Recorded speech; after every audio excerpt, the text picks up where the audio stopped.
Question 5. I've got to take my time with this one. Bit wordy, bit confusing, really. A Formula One driver is testing a car on a track.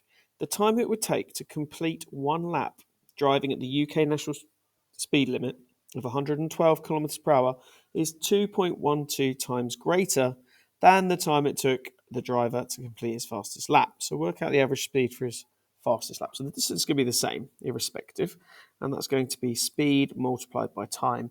Now, in order to have, because it says 2.12 times greater, we'd need to divide by 2.12 to find out what the ordinary time would be, but that's not the speed. And then in order to reverse that, we're going to multiply by 2.12, which is a bit of a crazy concept. So just read that question a few times so that you understand it. So we do 112 times by 2.12, and that gives us an answer of 237.44 kilometers per hour, which is pretty speedy for a Formula One car.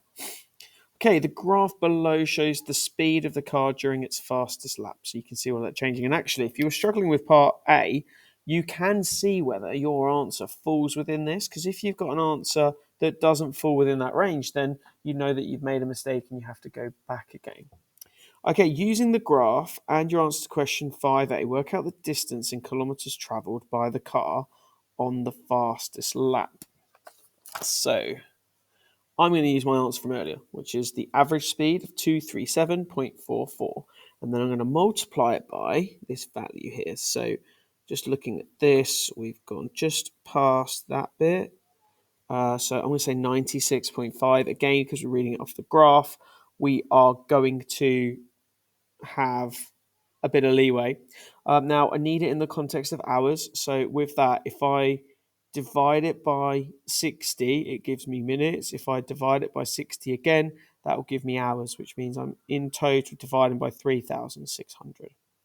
So 237.44 is therefore multiplied by 0.026805. And then we do that calculation, which gives us 6.36471111. And that'll be 6.36 kilometers. Part C, I think that's it after part C. Yeah, part C is the last bit here. The graph below shows the speed of a car in kilometers per hour over a 10-second period on another lap, measured from entering one of the corners.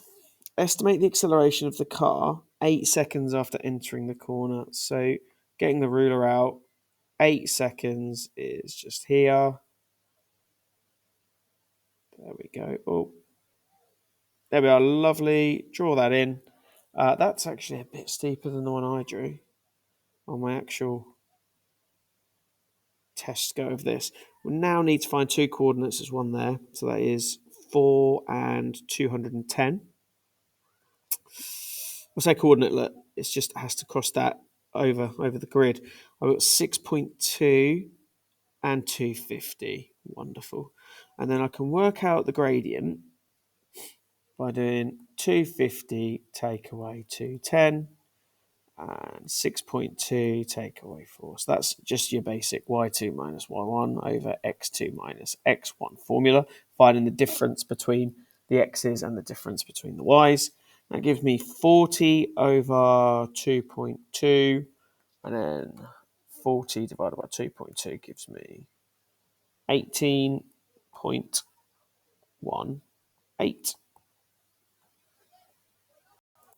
However, feel as though I've gone a bit early with that. I'm just going to take this back because there's a bit of context I need. So I've got 40 kilometers per hour over seconds. What have I got for my seconds? 2.2. So I need to convert the top bit. So that is 40 kilometers over 1 hour. This is the top bit now that I'm looking at. That's going to turn into 40,000 meters. And then in 1 hour, there's 3,600 seconds. And therefore, that value now needs to go on top of my fraction with my 2.2 seconds. So I'm turning it into meters per second, because my units for acceleration were meters per second per second. So 40,000 divided by 3600 is 11.1 recurring. Then I divide that by my 2.2, and that gives me 5.05 recurring, and that's my acceleration. And I'm not far off. When I did this earlier, I got 5.5, so it's around about in that area, because when you're drawing your tangent, you're all going to get different values, and therefore, as long as the maths is okay and you're within that range, you're going to get the right answer. That's question 5. Thank you very much, and I'll see you at question 6.